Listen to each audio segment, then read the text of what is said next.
Welcome to Luca and Miguel. Enjoy the video. You begin by collecting what you need: the HP model, serial, and the Microsoft account used on the machine. Once done, make sure the laptop is powered and you can reach another computer or phone with internet. You will use that to retrieve the recovery key if BitLocker locked the drive. You should also note whether the drive uses BitLocker or HP Drive Lock, because the source of the key differs. Now sign in to the associated Microsoft account or locate company credentials if this is a work device. You now locate the recovery key.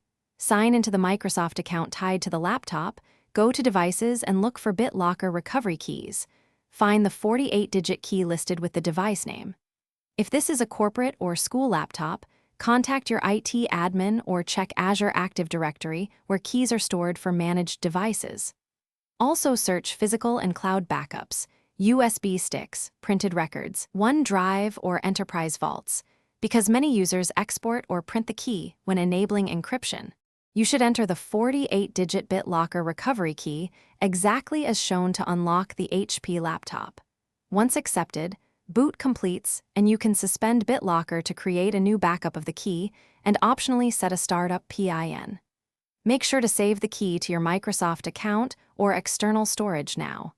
If you cannot find any recovery key, escalate to your IT department or plan an OS reinstall. Be aware that reinstalling may erase data if the drive remains encrypted and the key is. Thanks for watching and please subscribe. It's the best investment you'll ever make.